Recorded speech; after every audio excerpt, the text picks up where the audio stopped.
ko og unsay Hebreo sa ako mao ako kanang Exodus 3:14.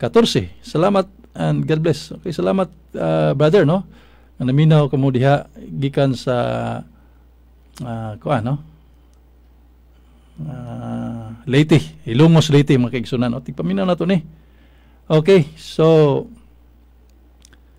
iya maning gikuan diri ang Hebreo sa ako mao si ako. Actually kini sa Hebreo mga kaigsunan puros man ni konsonant ilaha no. Ang kining sinultihan sa mga Hebreo.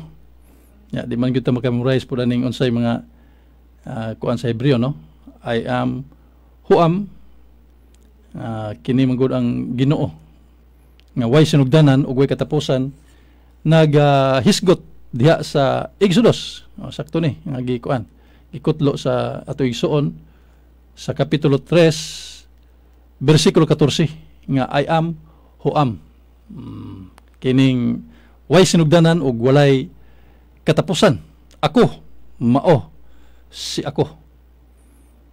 Manay ngalan nga nangutana manggod ang kuan ang mga katawhan o nangutana si Moises. Ingon si Moises nga Lord, unsa man akong itubag kung pangutan-on ko? Kinsa imong ngalan nga nagpadaka kanako? Ingon ang Ginoo, ang Dios miingon kang Moises, ako mao ako. Ingna nga ang mga Israelita, siya nga nagpadala sa iyang kaugalingon nga ako mao si ako.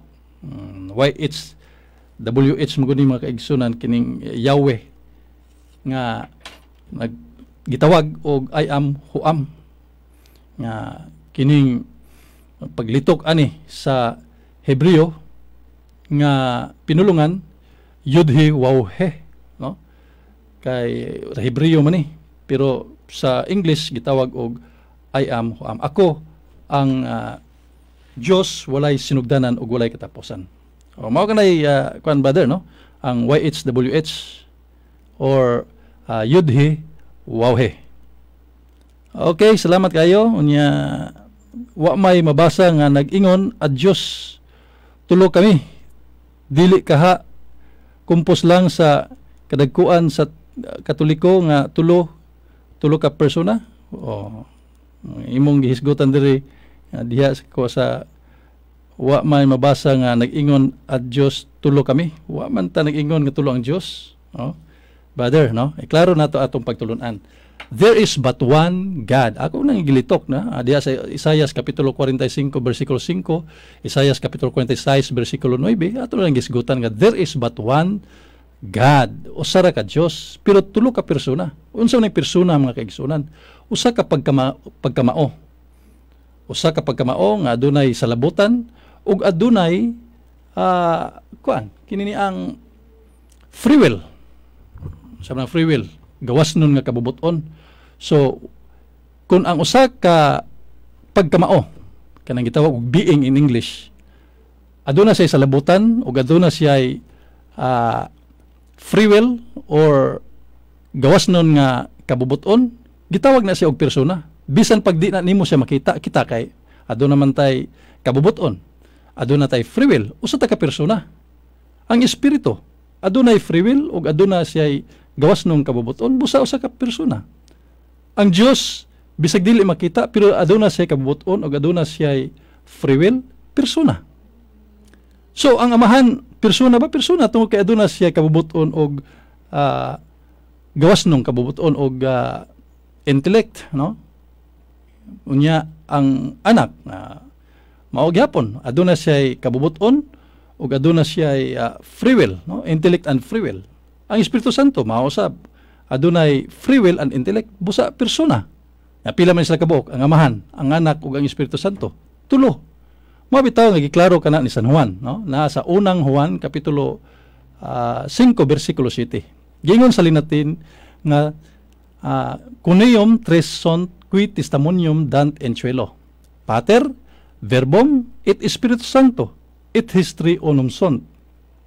So giklaro kana mga kaigsunan. Sa English ingon diha nga for there are three that bear record in heaven, the Father, the Son, and the Holy Spirit, and these three are one.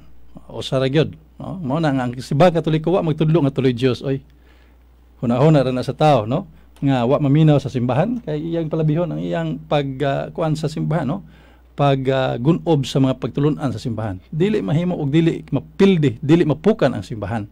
Nagitukod sa atong Ginoong Kristo. Nga naman, ang atong Ginoong Kristo nilitok niya na. Giklaro kaniya sa San Mateo kapitulo 16 bersikulo 18. Ningon ang Ginoo sa linatin pa, tu es Petros et superhang Petram, edificabo ecclesiam meam, et porti enfere non prevalivunt adversos iam. Nasato pa ikaw, Pedro, bato, o ibabaw nining bato, pagatukuron ko ang akong iglesia, simbahan. Nga bisan pagani ang kamatayon, dili makapukan ini.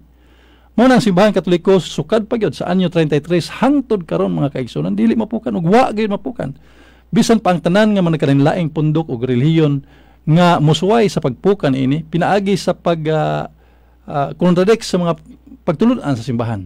Ilang ingnon nato pukanon ang mga pagtulunan sa simbahan, dili mapukan mga kaigsunan. Itabangan ang simbahan karon sa pila ka mga lain-laing relihiyon. More than 45,000 Christian denominations, mga Christian denominations na nga nag-ilausab ni Kristo, nag-ilausab og Biblia.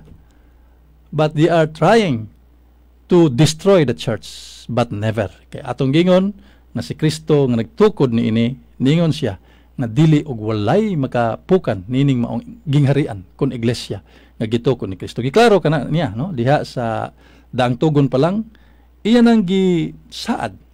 Pinaagi ni Daniel kapitulo 2 bersikulo 44 na ang Dios mao gayod ang monganhi og maghimo magtukod sa iyang gingharian nga mao ang iglesia, ang simbahan, og dili kini mapukan, dili kini mapildi bisan pagani ang ganghaan sa kamatayon. Even the gate of hell cannot prevail against it.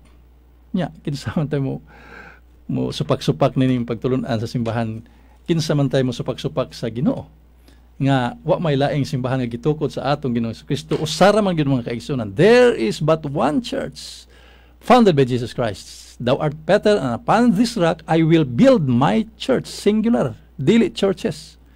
Yang anong perting dighanan naman kayong mga simbahan ron, perting dighanan naman kayong lain-laing relihiyon ron. Usara man ka simbahan ang gitukod ni Kristo. Ug matud pa sa atong Ginoong Kristo, pinaagi ni San Pablo diha sa unang Timoteo kapitulo 3 bersikulo 15 mga kaigsunan, siya namulong.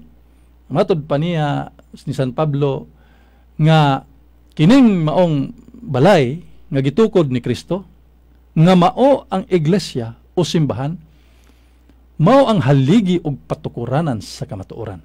Mao ni ang kamatuoran mga kaigsunan. The church founded by Christ is the pillar and the foundation of truth, and therefore dili masipyat ang simbahan in matters of faith and moral, kay siya mao ang haligi sa kining kamatuoran, no? The pillar and the foundation of truth. So mo na nga kanang mga pagtulunan mo sumpaki na gani na sa pagtulunan sa simbahan, labi na sa dogma sa simbahan, uy, dili na naiya sa Ginoo. Kay ang tinuod nga pagtulunan sa atong Ginoong Kristo, anaan niya gideposito sa iyang simbahan. Mo man gani nga ningon siya the pillar and the foundation of truth. Okay, atong takna mga kaigsunan, alas 7:37 na sa kagabion.